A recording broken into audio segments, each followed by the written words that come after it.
আর কোন আর কোনদিন তোমার দরবারে হাত তোলার সুযোগ আমি পাবো না।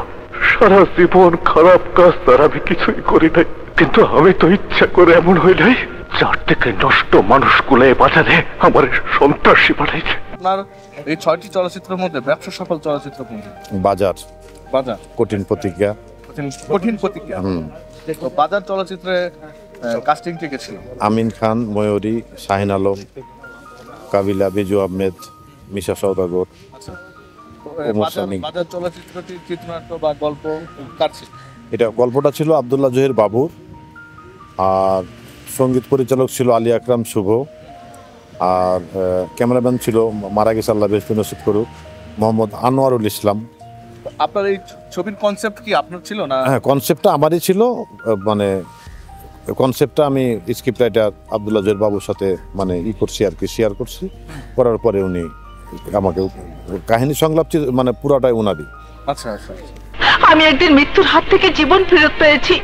ভেরি গুড বিদ্যুৎ, তুমি প্রমাণ করে দিয়েছো যে আমি তোমার ব্যাপারে সিদ্ধান্ত নিতে কোনো ভুল করিনি। তো এই ছবি যখন আপনি শুটিং করতে যান, এই ছবির শুটিং এর সময় কোনো স্মৃতিচারণ বা কোনো মজার মুহূর্ত? স্মৃতিচারণ বলতে কি, তখন তো আমি নতুন 2003-এ যখন আমি ছবি পরিচালনা আসলাম। আসলে যেহেতু আমি 1993-তে আসলেও কিন্তু আমি 95 থেকে মানে অ্যাসিস্ট্যান্ট ডিরেক্টর। এত শর্ট টাইমে পরিচালক হওয়ার পরে মনের মধ্যে তো একটা ভয় ছিল। প্রথম দিন যেদিন শুটিং করব, মানে কি শুটিং করব, কোন শটটা নিব। অনেক আর্টিস্ট, অনেক মহরতে আমার যখন অনেক আর্টিস্ট মানে প্রডিউসার ডিরেক্টর উপস্থিত ছিলেন, আমি কনফিউজ ছিলাম। পরে যে শটটা আমি প্রথম নিছি, এই শটটা আবার পরে এন্ডের দিকে গিয়ে এই শটটা আমি পরে নিছি।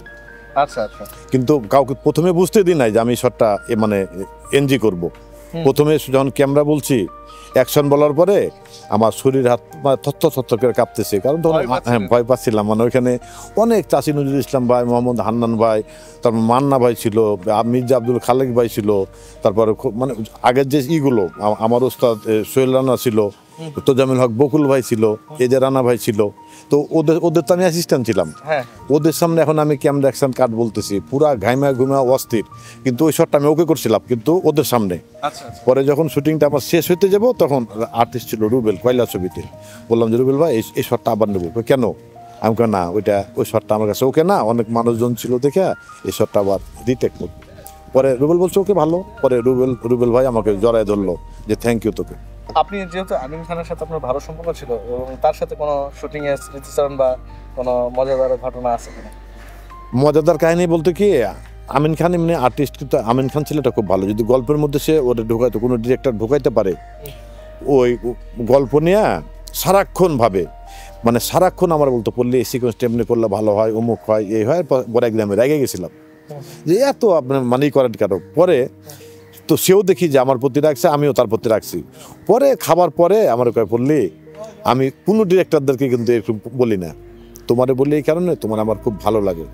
পরে যোগ বিয়োগ করে দেখলাম কথা তো সত্য, সে তো আমার বেটারমেন্টের জন্য বলছে। ওই বাজার কিন্তু আমার সুপারি উঠে গেছে এই আমিন খানের কারণে, যে পড়লি গেট আপটা এই স্টাইলে করি, এই শুটিংটা এইভাবে করো, তাহলে কিন্তু খুব ভালো হবে। আসলে আর্টিস্টের সহযোগিতা ছাড়া, টেকনিশিয়ানের সহযোগিতা ছাড়া একজন ডিরেক্টর কোনো দিনই ভালো একটা ছবি নির্মাণ করতে পারেন। যেহেতু আমিন খান ভাইয়ের এত প্রশংসা করলে, তার কয়েকটি গুণের কথা বলো।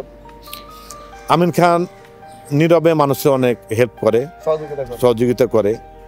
আমিন খান মানে এমনি ম্যান হিসেবে খুব ভালো, এবং যেখানেই দেখা হোক, এখনো দেখা হইলে দৌড়ে গিয়া পড়লি, এই যে বুকে জড়ায়া ধরিয়া মানুষজন মানে সরায়া টরায়া, তো এর চেয়ে তো আর গুণ বড় হইতে পারে না। আর কিছু? ছেলেটা মানে খুব টাইমটা মেনটেন করতো, মানে যে টাইমে বলতো বললি কালকে আমি কিন্তু 11টায় আসবো, 11টায়, 12টায়। কোনো কারণে হয়তো আমি বলতাম যে আপনি কালকে 2টার পরে আসেন, কেন বললে আমি 2 ঘন্টা কই থাকবো, আসেন আড্ডা মারেন। তো আড্ডা মারে ওই আমার খালি ডিস্টার্ব করতো, গোতাগুতি করতো, অম্মুক করতো। পরে এখন চিন্তা করলাম না, হ্যাঁ তো কাজ করতে হবে। খুব মিশুক একটা ছেলে ছিল আমিন খান, খুব ভালো একটা মনের ছেলে। তো সে আমার ছবি করছিল 3টাই কিন্তু হিট। আচ্ছা আচ্ছা। তো আমরা বাইরে থেকে যেটা শুনি, অনেক পরিচালক বলে যে উনি নাকি এই সময় মান্না মারা যাওয়ার পরে সুপারহিট হতে পারতো যদি উনি সেটে যায় ডিরেকশন বা ডোমিনেট না করতেন। না না এটা এটা কি বলবো? আচ্ছা যে এটা আমি আমারটা বলতেছি, সে বেটারমেন্টের জন্য বলে, কিন্তু কখনো ক্যামেরা এখানে বসাও, ক্যামেরা ওখানে বসাও, এই গান ভালো লাগে না, এই সিকোয়েন্স ভালো লাগে না, এগুলো কখনো বলতো না। সে বলতো যে পল্লী সিকোয়েন্সটা একটু শোনাও, সিকোয়েন্সটা শোনানোর পরে পল্লী গল্পটা ঠিকই আছে, এটাকে আর একটু কী করা যায়। সে কিছু বলতো না, সে কিন্তু আমাকে বলতো যে এই ডায়লগের থেকে কিছু ডেভেলপ করা যায়। আচ্ছা। হ্যাঁ করা যায়। তখন হয়তো লিখতাম পড়ে আর বলতাম যে দেখেন তো হ্যাঁ বেটার। তো এই জিনিসটা যদি একটা আর্টিস্ট না করে, তো সে অভিনয় করে সমন্বয় করে করে হ্যাঁ, তাহলে তো একটা আর্টিস্ট তো তৃপ্তি পাবে না। জি, জি। আমি মনে করি যে কোনো আর্টিস্ট যদি আমাকে বলে যে এই সিকোয়েন্সটা ভালো লাগছে না, এটা আমি লিখে নেবো, কারণ Right. কারণ এই ধারণ কিন্তু সে করতেছে। হুম। সে এটাকে নিয়ে জনগণের সামনে কিন্তু খারাপ হলে পাবলিক কিন্তু তাকে তালিয়ে দেবো। পরিচালক হয়তো একটা মানে আর্টিস্টের কথা শুনলো না, কিন্তু আর্টিস্ট ওই যে মনে একটা কষ্ট পাবে, কারণ সে তো তার একটা খোরাক আছে তো, যে আমি এই ডায়লগটা চাচ্ছিলাম, আমাকে পল্লী মালিক দিল না। তো এরকম আসলে আর্টিস্ট টেকনিশিয়ান সমন্বয় এক হয়ে একটা ভালো সিনেমা আগে কিন্তু বলছি। এই হলো ঘটনা। আমি গুলি চালাইতাম ঠিকই, কিন্তু পেছনে থাকতো তার হাত। না, আমি বিশ্বাস করি না।